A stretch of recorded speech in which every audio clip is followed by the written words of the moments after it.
Mafia വാഴും ദേവസ്വം ജനം T V campaign തുടരുകയാണ്. നേരെ നമുക്ക് കോഴിക്കോടേക്ക് പോകാം. കോടതി വിധിയിലൂടെ ക്ഷേത്രഭൂമി തിരിച്ചുപിടിച്ചുവെങ്കിലും നിദാന ചെലവുകൾക്ക് പ്രയാസപ്പെടുകയാണ് മലപ്പുറം പന്തല്ലൂർ ഭഗവതി ക്ഷേത്രം. മലയാള മനോരമ കയ്യേറിയ ക്ഷേത്രത്തിന്റെ 786 ഏക്കർ ഭൂമിയിൽ 400 ഏക്കർ തിരികെ ലഭിച്ചുവെങ്കിലും ഭൂമിയുടെ വസ്തുവകകൾ ഉപയോഗിക്കാനാകാത്തത് തിരിച്ചടിയായി. ഇതോടെ ക്ഷേത്രം ജീവനക്കാർക്ക് ശമ്പളമടക്കം നൽകാൻ ഭക്തർ പിരിവെടുക്കുന്ന അവസ്ഥയാണ്. വിവരങ്ങൾ കോഴിക്കോട് നിന്ന് രമ്യ ദാസാണ് നൽകുന്നത്. രമ്യ, നേരത്തെ അർജുൻ ഈ വയനാട്ടിലെ ലവകുശ ക്ഷേത്രവുമായി ബന്ധപ്പെട്ടുള്ള വാർത്തയാണ് ഇതിന് തൊട്ട് മുൻപ് നൽകിയത്. അവിടെ ദേവസ്വം ബോർഡിൻ്റെ കയ്യിലുള്ള ഭൂമി ഇനിയും ശേഷിക്കുന്നത് ഏതാണ്ട് 20 ഏക്കർ ഭൂമി മാത്രമാണ്.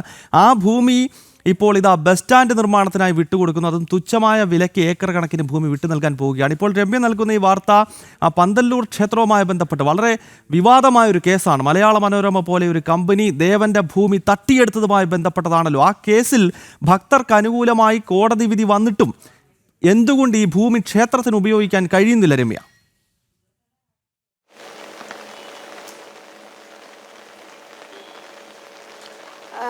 ഗൗതം, ഈ ക്ഷേത്രങ്ങളുമായി ബന്ധപ്പെട്ട്, അതായത് ദേവസ്വം ബോർഡുമായി ബന്ധപ്പെട്ടുള്ള അഴിമതി കഥകൾ, അതായത് കെടുകാര്യസ്ഥത ഉൾപ്പെടെയുള്ള വാർത്തകൾ പുറത്തു വരുന്നതിനിടെ തന്നെയാണ് കഴിഞ്ഞ ദിവസം ഈ മലപ്പുറം പന്തല്ലൂർ ഭഗവതി ക്ഷേത്രവുമായി ബന്ധപ്പെട്ട വാർത്തയും നമ്മൾ പുറത്തു കൊണ്ടുവരുന്നത്.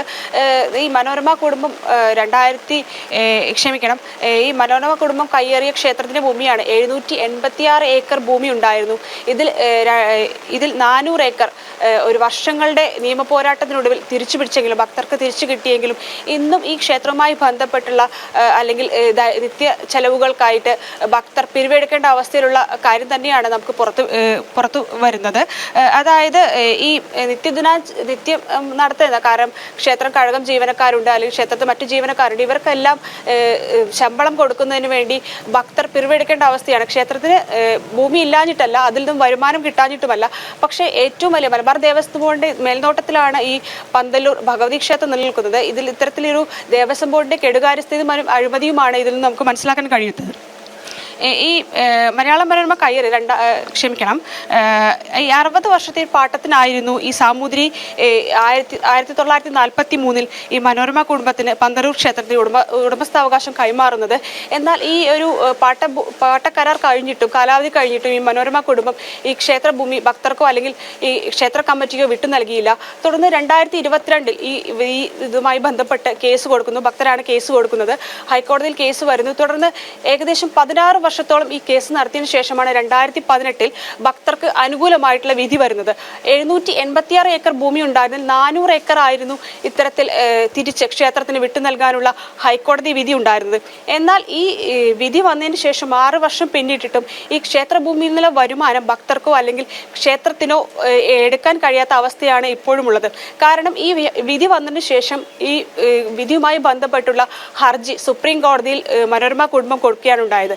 എന്നാൽ ഇതുമായി ബന്ധപ്പെട്ട് ഈ ഹർജിക്കെതിരെ വേണ്ട നടപടികളൊന്നും തന്നെ ഈ മലബാർ ദേവസ്വം ബോർഡ് കൈക്കൊണ്ടില്ല. അതുകൊണ്ട് തന്നെയാണ് ഇത്തരത്തിൽ ഈ ക്ഷേത്രം ഭൂമിയുമായി ബന്ധപ്പെട്ട വരുമാനങ്ങളൊന്നും തന്നെ ക്ഷേത്രത്തിന് എടുക്കാൻ കഴിയാത്തത്. കാരണം ഈ 400 ഏക്കറിൽ റബ്ബർ, അതുപോലെ തന്നെ കാപ്പി, തെങ്ങ് അടക്കമുള്ള എല്ലാം കൃഷി ചെയ്യുന്നുണ്ട്. എന്നാൽ ഈ ലക്ഷക്കണക്കിന് വരുമാനമുള്ളപ്പോഴും ഈ വരുമാനങ്ങളൊന്നും ഈ ക്ഷേത്രത്തിന് എടുക്കാൻ കഴിയാത്ത അവസ്ഥയാണ്. ഇത് പ്രത്യേക അക്കൗണ്ട് ഉണ്ടാക്കി അതിലേക്ക് ഈ വരുമാനങ്ങൾ അടക്കേണ്ട അവസ്ഥയാണ് നിലവിലുള്ളത്.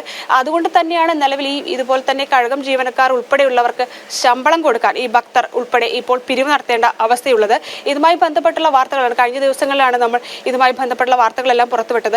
ഇത്തരത്തിൽ ഈ മലബാർ ദേവസ്വം ബോർഡ് ആകട്ടെ, അല്ലെങ്കിൽ തിരുവിതാംകൂർ ദേവസ്വം ബോർഡ്, ഗുരുവായൂർ ദേവസ്വം ബോർഡ് ഉൾപ്പെടെയുള്ള ഈ ക്ഷേത്രങ്ങളുമായി ബന്ധപ്പെട്ടുള്ള നിരവധി വാർത്തകൾ, കാരണം ഈ അഴിമതികളുടെ വാർത്തകൾ നിരവധിയാണ് പുറത്തു വരുന്നത്. ഇതിനിടെയാണ് ഇത്തരത്തിൽ മലപ്പുറം ജില്ലയിൽ തന്നെയുള്ള പന്തല്ലൂർ ഭഗവതി ക്ഷേത്രവുമായി ബന്ധപ്പെട്ടുള്ള ഈ ഒരു വാർത്തയും രമ്യ. അതായത് തുടർച്ചയായി നമ്മൾ ഈ മാഫിയ വാഴും ദേവസ്വം എന്ന ക്യാമ്പയിൻ തുടങ്ങിയിട്ട് ഇപ്പോൾ 2 ആഴ്ച പിന്നിടുകയാണ്. ഇതിൽ ഓരോ ദിവസവും ഞെട്ടിപ്പിക്കുന്നതായ വാർത്തകൾ, ഈ ദേവന്റെ ഭൂമി എങ്ങനെയാണ് അന്യാധീനപ്പെട്ടത് എന്നതിൻ്റെ വെളിപ്പെടുത്തലാണ് നമ്മൾ ഈ ക്യാമ്പയിനിലൂടെ ഉദ്ദേശിക്കുന്നത്. മലയാള മനോരമ കയ്യേറിയ ക്ഷേത്രത്തിൻ്റെ 786 ഏക്കർ ഭൂമിയിൽ 400 ഏക്കർ തിരികെ ലഭിച്ചുവെങ്കിലും ഭൂമിയിലെ വസ്തുവകകൾ ഉപയോഗിക്കാനാകാത്തത് തിരിച്ചടിയാകുന്നു. ഇതോടെയാണ് പന്തല്ലൂർ ക്ഷേത്രത്തിൽ ജീവനക്കാർ ഇപ്പോൾ ശമ്പളം ഉൾപ്പെടെ മുടങ്ങുന്ന പശ്ചാത്തലത്തിൽ അവിടെ ഭക്തർ പിരിവെടുത്തുകൊണ്ട് ക്ഷേത്രത്തിൻ്റെ നിത്യദിനാന ചെലവുകൾ മുന്നോട്ട് കൊണ്ടുപോകേണ്ട ആവശ്യം ഉണ്ടാകുകയാണ് എന്നുള്ളതാണ്. ഇവിടെ നോക്കൂ, ഒരു ഭാഗത്ത് മലയാള മനോരമ നമുക്കറിയാം കേരളത്തിലെ ഒരു വളരെ പ്രമുഖ മാധ്യമ സ്ഥാപനമാണ്.